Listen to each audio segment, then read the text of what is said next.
Welcome back. In this video, I am taking you through a full week in my life as somebody who runs a press-on nail shop from home and also has a full-time job.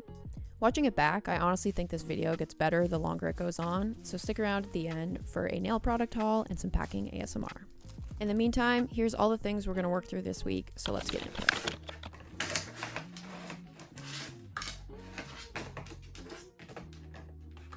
I just restocked yesterday. I have a bunch of work to do. I have to make 2 different sets. I'm still off schedule in terms of like the kinds of sets I'm making and how often I'm making them because it's summer, and summer where I live is kind of everything, and so every weekend is busy.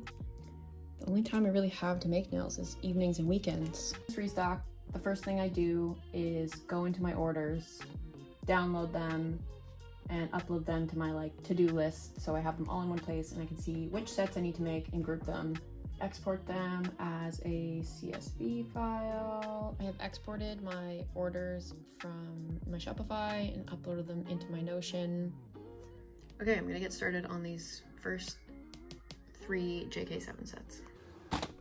So we're starting off by setting up our stands and prepping the tips. I grabbed the shape and length that I need, and all of my tips are après and they are in the natural shape.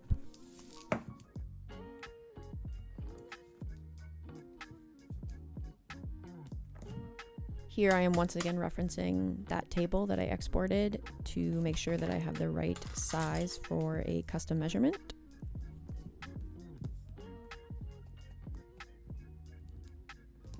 Okay, I've got my 3 stands set up. I'm going to now file off the little tips, etch them, and then we can move on to gathering our supplies and painting them.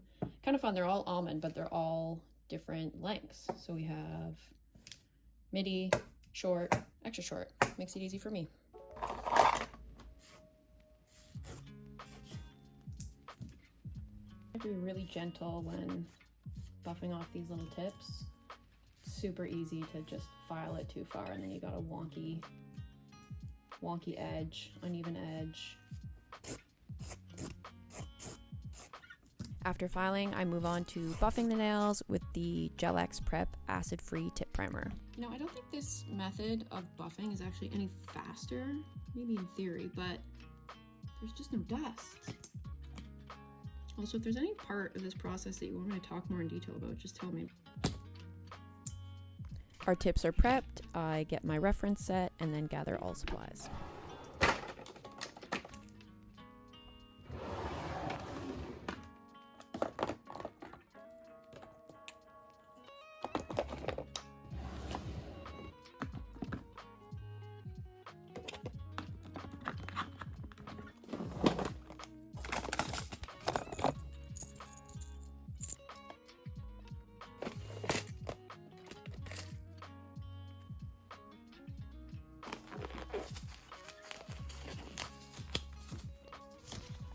Oh my god, my tripod just broke.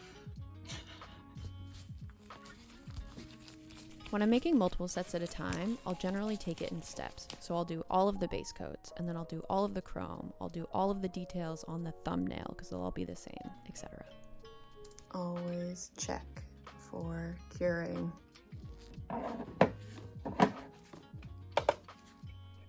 A couple people have asked whether working by the window affects the gels. The answer is absolutely. If it's sunny, my gels will cure, so I generally will shut the blinds, but I think the camera is making it look brighter than it is. It's not ideal that I'm working by a window, but you gotta work with the space you've got. It is now the next day. I got all the base coats done yesterday and some of the little details, but today I'm going to finish up the rest of the details.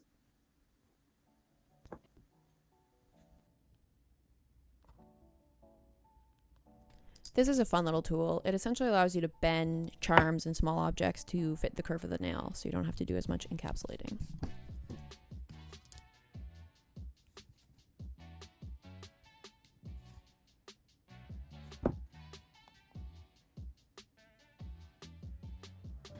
Almost done. These 3 sets, they have taken me forever, but I kind of do this to myself, is design intricate sets and then expect myself to do them in like an hour and a half, and that never happens.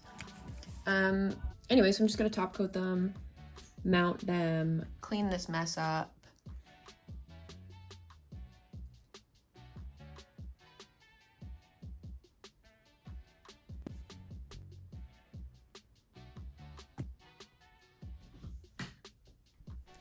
This is the tripod that broke, RIP, but I've ordered a new one.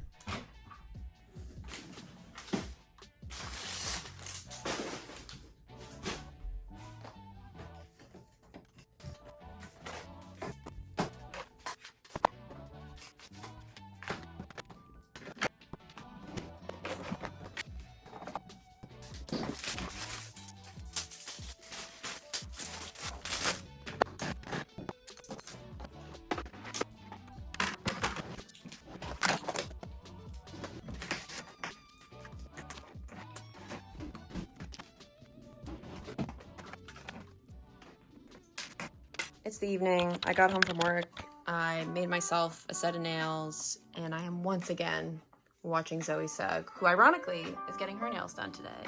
Is anyone else watching Vlogust? I'm having the best time making nails and watching her content. Nails are done. My new tripod came in, and it works way better than I was expecting it to. I ordered it on a whim because I really needed one, and my other one was unusable. But it's so good for nail content. This comes in and out. It rotates up and down this way, up and down this way, and then this way. So I can pretty much move it any direction I want. And it came with a light, meaning that when I'm shooting content, the lighting source is from the same spot, so there's no shadows. Anyway, I've used it, really like it. And if you need a tripod to shoot nail content or take photos or videos from overhead, really great, affordable option. So I'm just taking the nails off of the stands and checking them for any imperfections before I mount them.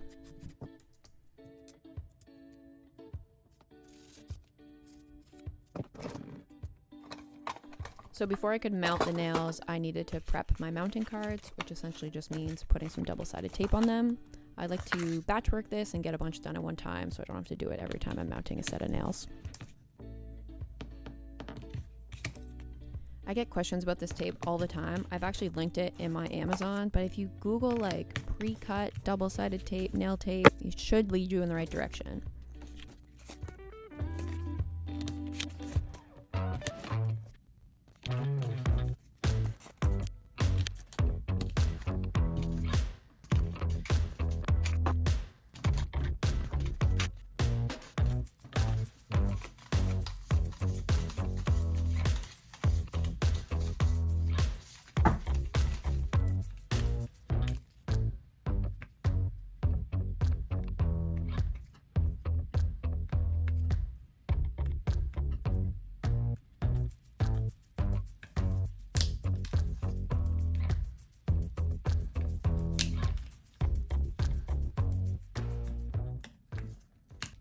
Speaking of things I get a lot of questions about, this tool. This is just something I had in my house. You can literally use anything and put some tacky putty on the end of it.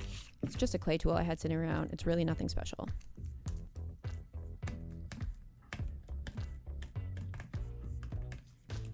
And then lastly, before putting them into their slips, I just use a little bit of this cleaning slime. It's meant for like the vent of your car to pick up any little bits of dust.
I'm sitting down to get some admin work done. That could be anything from responding to emails, answering comments, making edits to my website, or ordering supplies.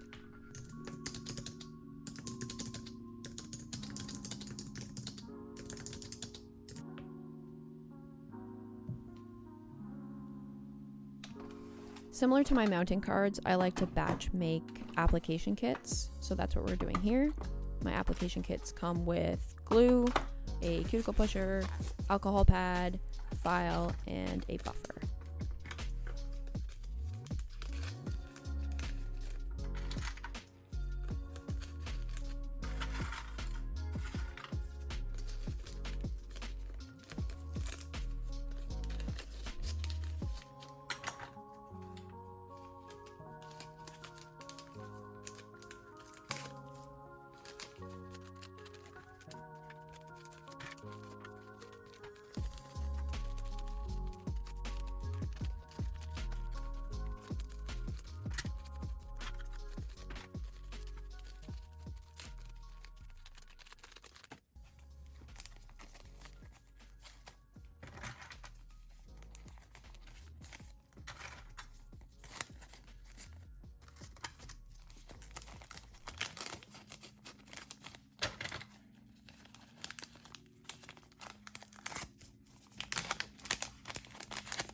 In an attempt to improve my packaging, I started adding these stickers to my application kits that I create in Canva and I print on my thermal printer, but more on improving my packaging in a different video.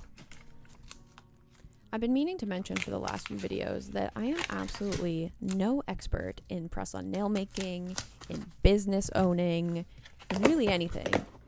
I'm just trying to show what I do so that hopefully it makes more sense in someone else's brain and gives you perhaps a guide for what is possible. I'm moving on to the second design, so I once again grab the reference set, prep my tips, and then get set up.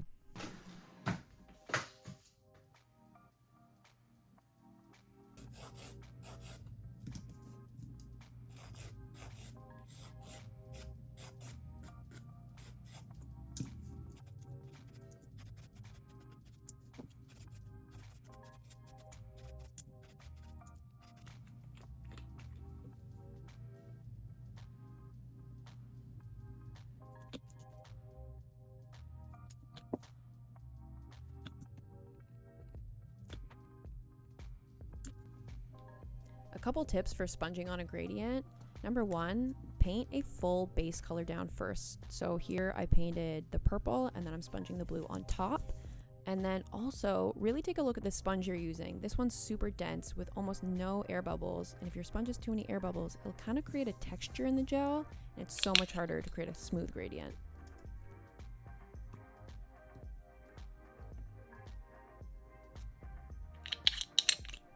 I really want to do a video that's like 10 ways I improved my nail art in the last year, because if you saw what this set looked like a year ago, insert photo please, you would be appalled. There are so many little tips that I've learned along the way, but one of them is all about consistency. So a painting gel is so essential to being able to capture small details because it doesn't run.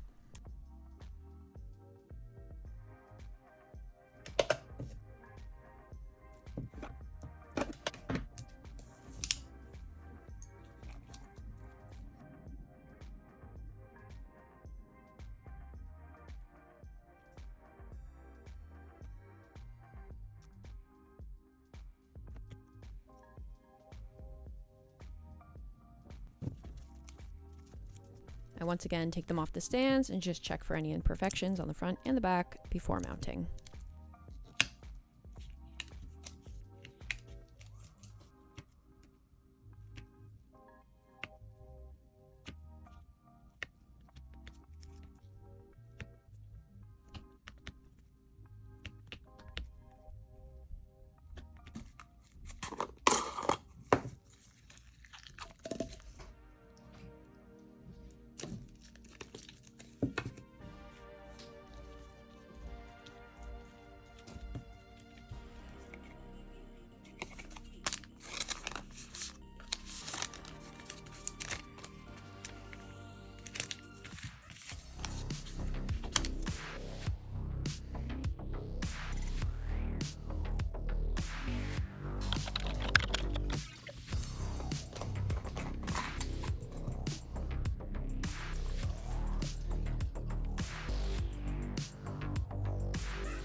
received a number of packages over the week, but I combined them all into this section, so enjoy the nail haul.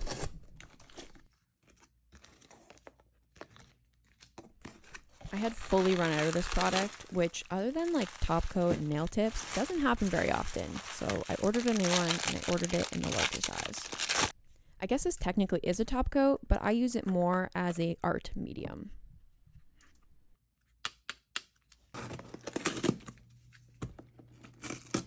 I've been looking for a better way to store my like charms and crystals, and I feel like what I've got right now is not doing the trick, so that is what this order is for.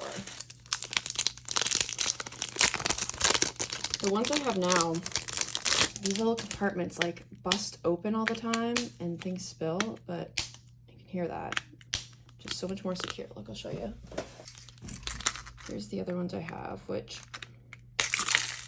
literally exactly. So these are to replace these. Aha, yes. Oh, okay. All these next packages are from AliExpress, and if you are willing to wait about a month, you can get a lot of art products for a lot cheaper.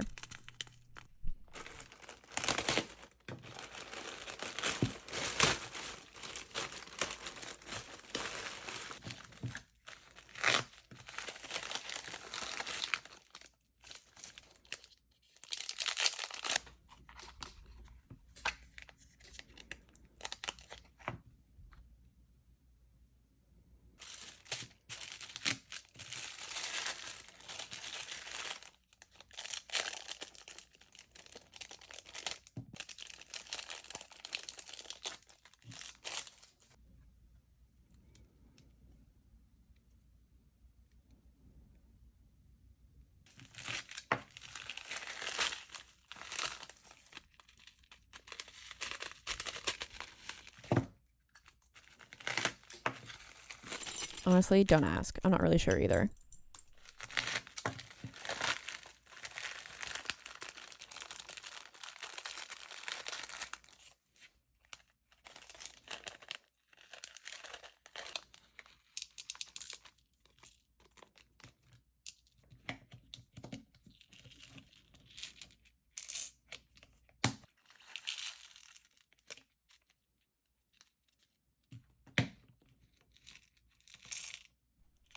I'm putting the rest of them into this, what I'm calling overflow container.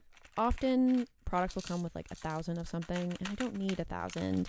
So I'll just put some that I have on hand and then some in an overflow should I ever use up my current stock.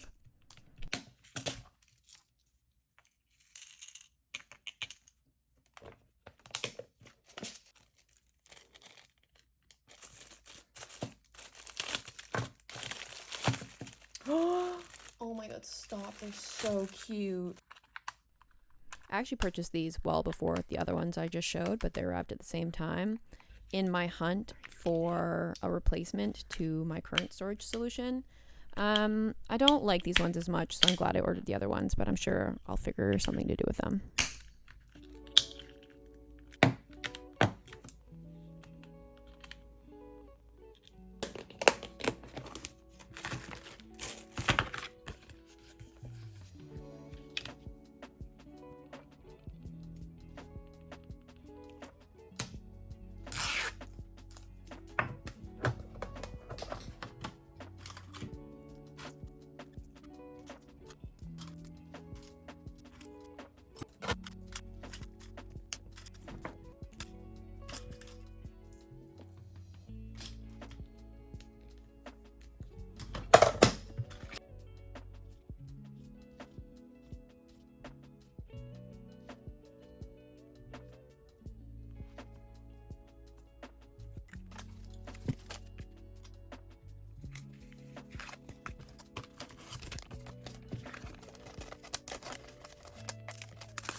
All of my sets and the sizing kit are now finished and ready to be shipped, so it's time to print my shipping labels.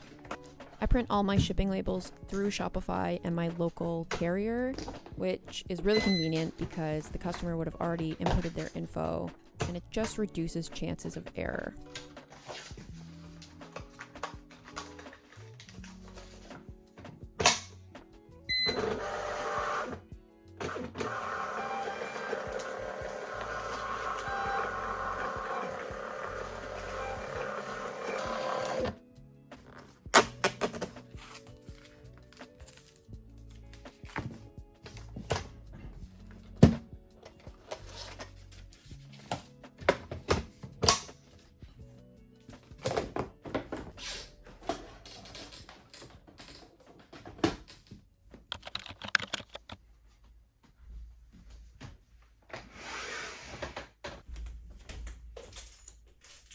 We've made it to the end of the week. All that's left to do is to package and ship my orders.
I'm off to the post office. I get to finally check off the remainder of things to do this week, and we're on to the next week. Thanks so much for watching, and I will see you in 2 weeks' time.